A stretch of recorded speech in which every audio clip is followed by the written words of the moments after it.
Hey everyone, and welcome back to the Movie Mates video. I'm Matthew, once again joined by my wonderful co-host and best friend, Callum. Hey man, great to see you. So, today on what is the 9th of June, the latest Marvel Disney Plus series just aired, by the name of Loki. Now, if you've been watching our channel for a while, you know that we've been keeping up with these Disney Plus releases, as best we can, reviewing WandaVision and then The Falcon and the Winter Soldier. So, this is the third one, third time's the charm, and luckily they've been pretty good so far, the Disney Plus shows. So, we're back to break down the first episode of this one. So I'll pass over to Callum to explain, the what we're going to be talking about, basically the gist of what we're going to be saying. So yeah, off to you, man. Yes, as you've said, the third time may be the charm because the first two have been a bit patchy. WandaVision sort of didn't meet expectations, and Falcon and Winter Soldier was, sort of just standard action fare. I mean, people didn't have huge expectations, so I mean, it delivered on what it promised, but what it promised, what wasn't spectacular. But here, we seem to have the promise of something grander, something more multiverse connected that will be sort of fun for all the fans because we're exploring the MCU's past, and then we're exploring the future of what we'll see in the likes of Doctor Strange in the Multiverse of Madness. So I'll be first asking Matthew about his expectations for the series as a whole, and then we'll be doing a spoiler-based review of episode 1 itself. So Matthew, I have to ask you, what were your expectations going in? Well, man, it's funny you ask because I think we're both in the same sort of agreement that like Loki wouldn't be our favorite MCU character, wouldn't be our favorite villain or anything. So it was a bit of a surprise to hear that he's getting his own miniseries on Disney Plus. And you've mentioned there about Falcon Winter Soldier and WandaVision. I think this TV show, in my expectations, is, I haven't had time to watch the first episode. I think it is going to be a sort of a nice blend of the two, where it's got that crazy, wacky stuff from WandaVision, but also it's got the action of the Falcon and the Winter Soldier. So I think it's promising. I mean, I wasn't like super hyped behind it. I didn't watch like loads of trailers for it. To me, it was just like the standard MCU project before, the big blockbusters of like Doctor Strange and things like that. So, but that being said, I was still intrigued for it. I think Tom Hiddleston's always great as the character, and obviously it had cast Owen Wilson as well. So, he's one of my favorite actors. So I was relatively excited for it, but nothing major compared to other projects. What about yourself, Callum?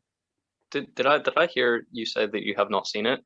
Well, I have seen it. I have seen it. Yeah, having. Okay, Yeah, sorry. Yeah, sorry, I there you just go. completely misheard you then. There you go. Yeah, for the case of this series, I didn't simply have low expectations that I had for Falcon and Winter Soldier. I actively expected to dislike it, just because of how much I dislike Loki as a character. When they announced that, I was actually angry. That they had somehow finessed his return once again, because I mean it is a bit of an MCU meme that Loki's never dead.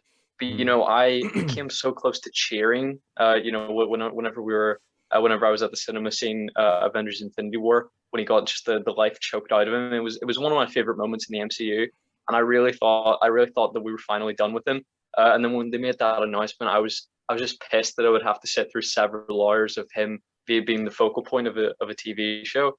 But I really loved the episode, so I'm really optimistic for the series. But when it was made clear that it was going to be this version of the character, which is the one I like least because he has the least development, and he's from the film where I think he made the most lackluster appearance. For him, for me, him being the villain of the Avengers is one of the several reasons why it just doesn't work for me. I know plenty of people loved it, but for me, it just doesn't come together.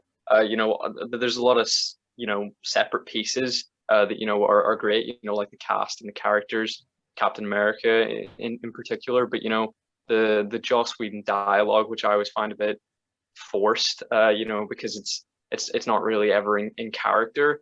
And I think people would eventually agree that they've sort of turned off the Joss Whedon style. It just never appealed to me. And I know a lot of people like the Avengers, but it just wasn't for me. So going and knowing it was going to be that version of the character, it lowered my expectations tremendously. But I think the first episode really delivered. Yeah, and I think the MCU is good at that. Like it's good at subverting your expectations.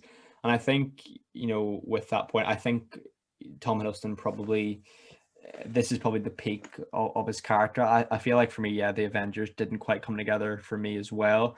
and people who sort of cringe out a bit at Joss Whedon's dialogue, or rather who didn't cringe out at Joss Whedon's dialogue in the Avengers, they probably almost certainly did by Justice League. So it's just funny how those things work out as well.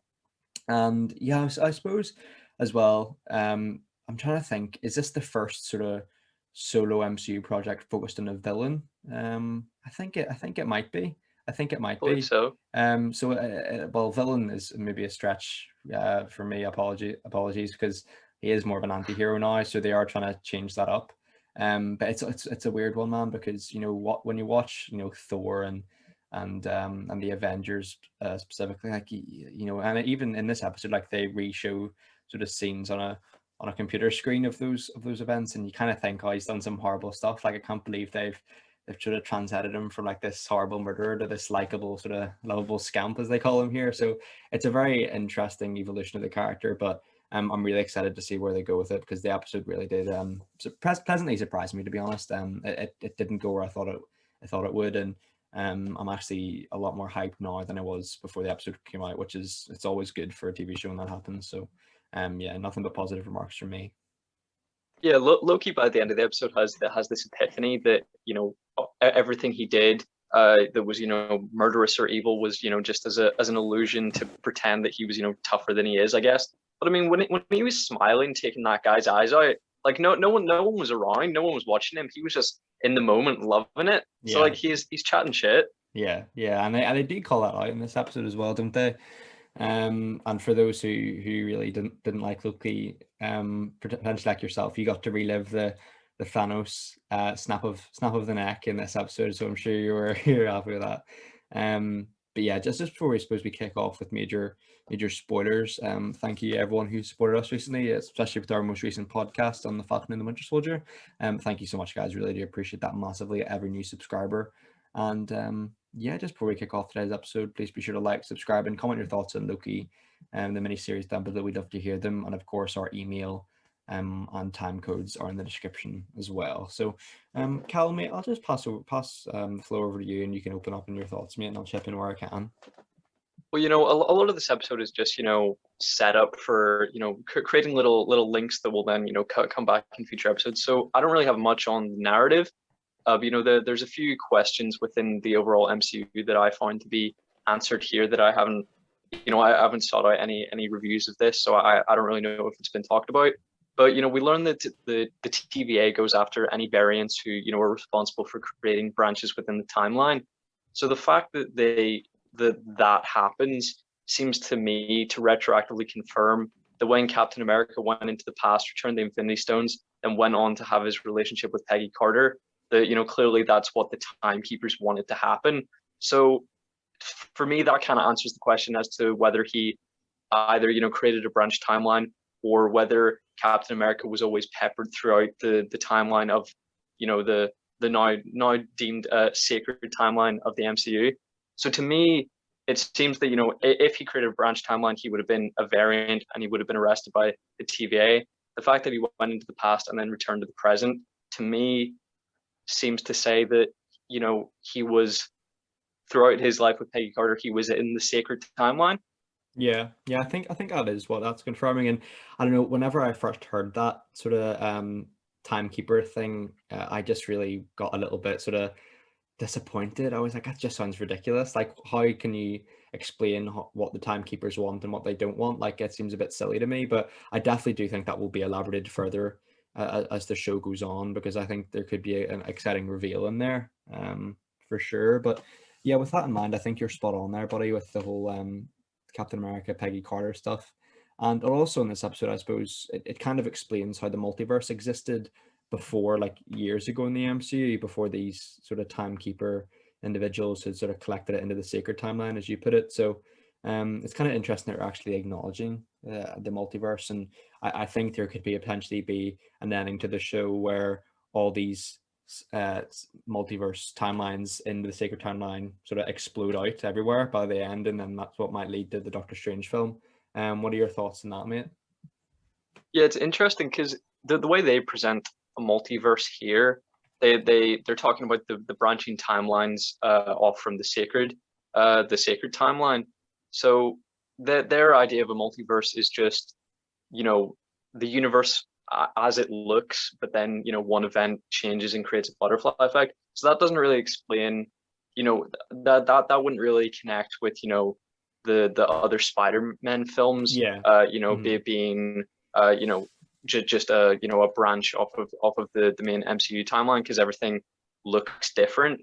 You know, it's not just, you know, oh, Loki made a different decision, so now, you know, Tobey Maguire Yeah. is Spider-Man, Yeah. because, you know, only events after them stepping out of the sacred timeline change. So, you know, I really don't know how that's going to play out with, you know, Doctor Strange in the Multiverse of Madness, because, you know, that's maybe going in a place where they're going to bring in alternate versions of the Avengers and Doctor Strange, you know, probably played by, you know, the initially thought about cast, you know, maybe Joaquin Phoenix as Doctor Strange, Hmm. or because it's Sam Raimi, you know, he may bring back Bruce Campbell for whatever role. Yeah, You know, that'd be good. he could be Mysterio, or he could be Doctor Strange, or, you know, some other more obscure character.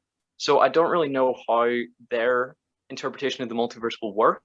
You know, I suppose they could just say that that was, you know, in the grand scheme of things, that was the multiverse within this universe. But then there's a universe that there are other universes with other sacred timelines which also branch off, and then, you know, anything that happens in Spider-Man No Way Home or in Doctor Strange in the Multiverse of Madness, it's the other universe's timeline multiverse, Yeah. and this timeline's this universe's sacred timeline. Though those two converging, Hmm. I don't really know. It's going Hmm. to be a bit of a headache to explain, I think, Yeah, or they just won't, and they'll just be like, yeah. yeah, you know, you're getting Tobey Maguire, shut up. Yeah, yeah, I know, and I hope the showrunners don't sort of put themselves in a corner where they kind of mess everything up with this sacred timeline thing.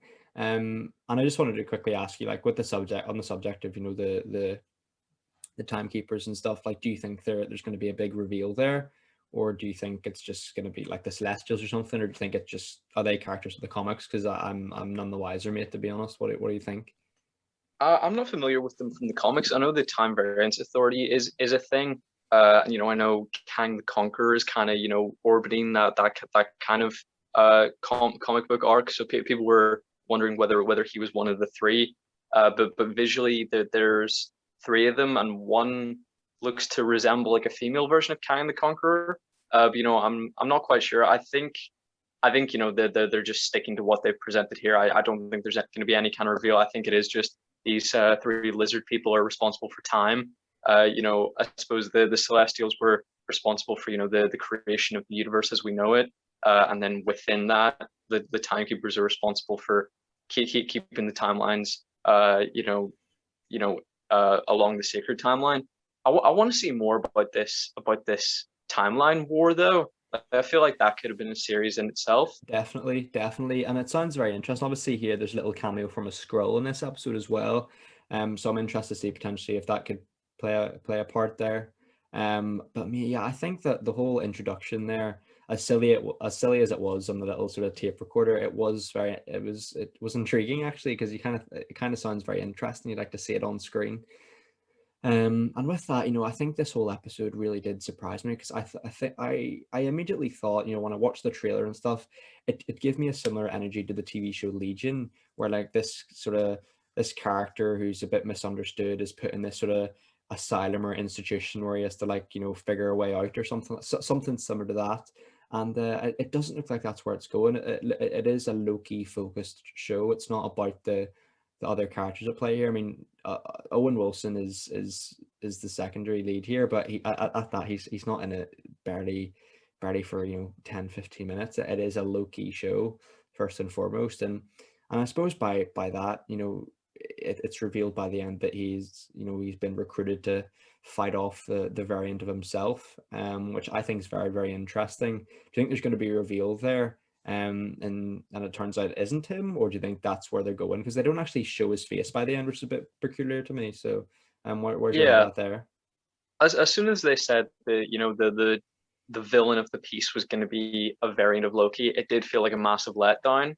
But yeah, I'm definitely suspicious of the fact they didn't show his face. You know, there have been suspicions that, you know, we'll see maybe Kid Loki or Lady Loki within this show. but again, within its perception of the multiverse, that doesn't really make sense. Because again, it's just the branching timelines are just a change of events. It's not a change of how people look, or how they change. It's just how things occur. Yeah. So you can't say, oh well, it's a different Loki, and Loki's a woman in this branching timeline. If it said, if it said Loki is a woman in a different universe, that makes perfect sense. But in a branching timeline off of the sacred timeline, that doesn't make sense. So I am suspicious of the fact they didn't show his face. I think that is maybe that they're waiting for the reveal that it's Lady Loki. I think so. It's less so.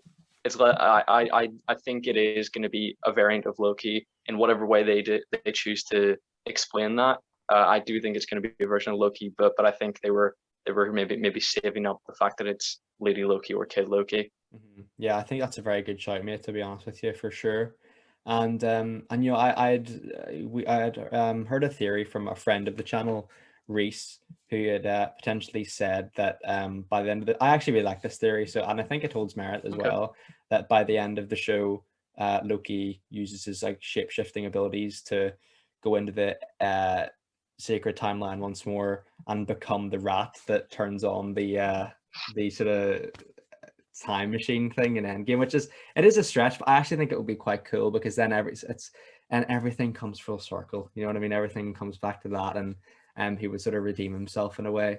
But what are your thoughts on it? I think I know it is a stretch, but I really like that theory, to be honest with you, because I think it holds merit. Yeah, I think we'll see something similar. It is far-fetched, but plenty of far-fetched things happen. I don't see that being the end result of the series. I think throughout this show we'll be seeing Loki sort of cleaning up the mess caused by his time crime. So one version of that may be him going on several adventures throughout the MCU. Probably not including like I don't think we're going to be seeing like any big name actors. So I don't think they'll be like plopping him in a really important MCU scene and having him clean up a mess. But, maybe doing some redemptive missions throughout the series. So I mean, something along those lines, I think could definitely happen. As a means of him either redeeming himself or just cleaning up the mess he caused. Yeah, quite possibly, because it is about the redemptive journey for him, isn't it? So yeah, I think so, mate. I think so. So to talk about the TVA, this version of the Time Variance Authority seems very influenced by the Umbrella Academy, a recent Netflix show. I don't think you've seen it, have you? Haven't seen it, mate. But I have no, but they have something very similar with I think it's the Commission. Where they're responsible for cleaning up the timeline. So I love the look and feel of the TVA. It is very Umbrella Academy, but I have to give the show credit in its own right because of how fleshed out the bureaucrats within it are. The judges and then Mobius himself. I think it's all fleshed out really appropriately.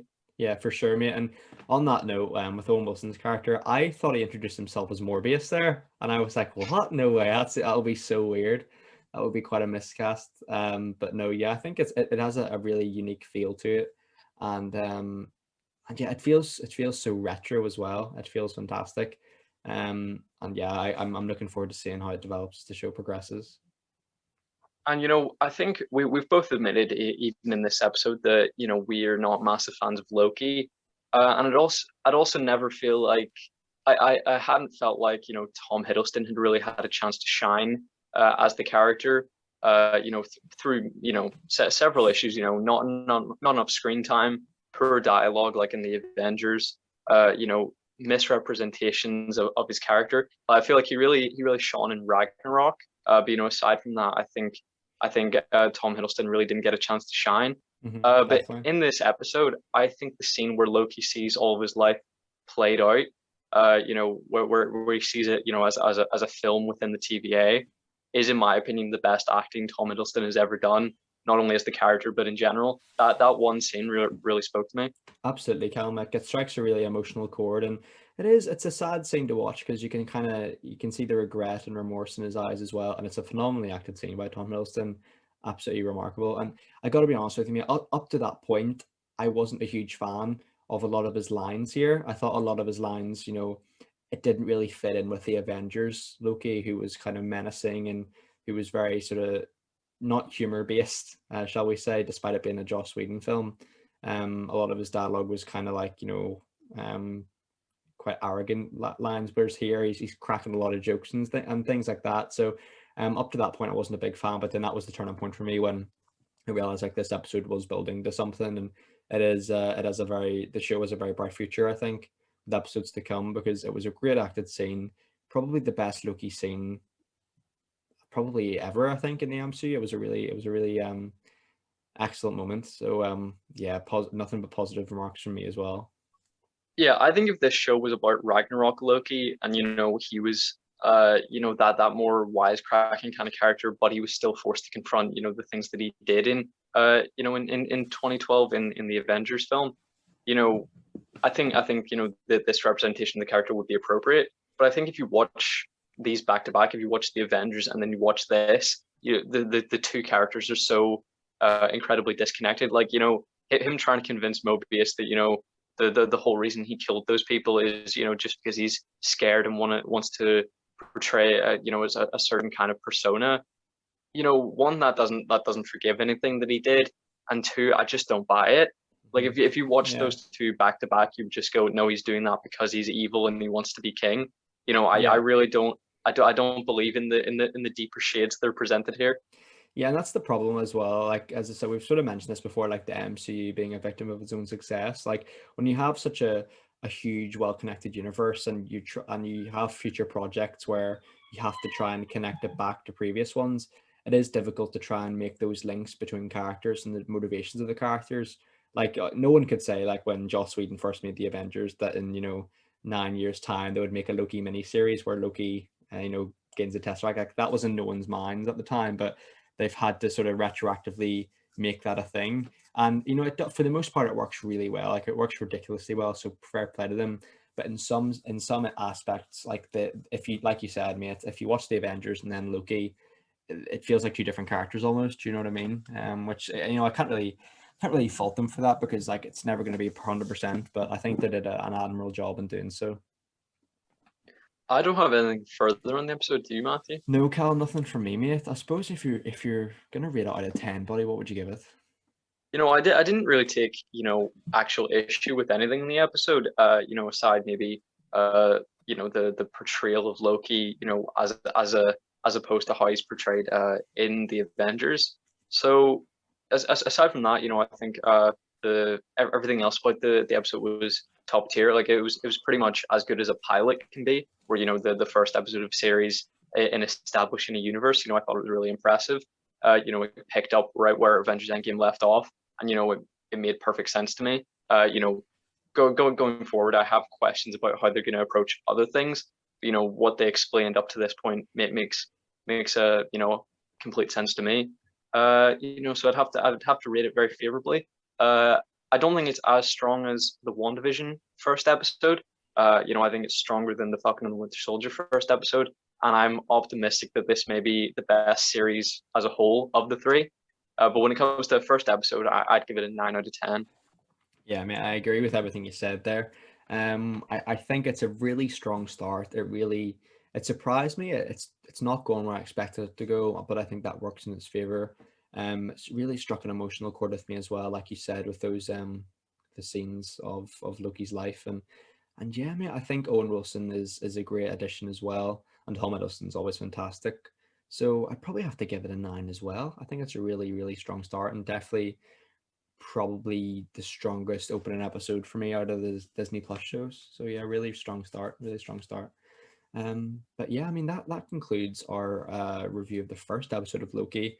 As we'll be doing more and more weekly, as they're coming out on Wednesdays, I believe, rather than Fridays. So that's a slight change in our schedule, but it's fine. We'll be adding them to our Loki playlist. Once the second one comes out. So yeah, you can check it out there. And like I said, if you want to see our previous reviews of the Disney Plus shows, there's playlists as well in the playlist section of those too. So yeah. Thank you very much for today, Callum. I appreciate your time, and Thank thank you. you very much, viewers, for watching as well. We really do appreciate it. And please be sure to like, subscribe, and comment your thoughts down below. We'd love to hear them. We'll always be down there replying to you if you leave any comments. And yeah, hope you guys are all well. Hope your family and friends are all safe and well too. Take care, and bye bye. Bye bye.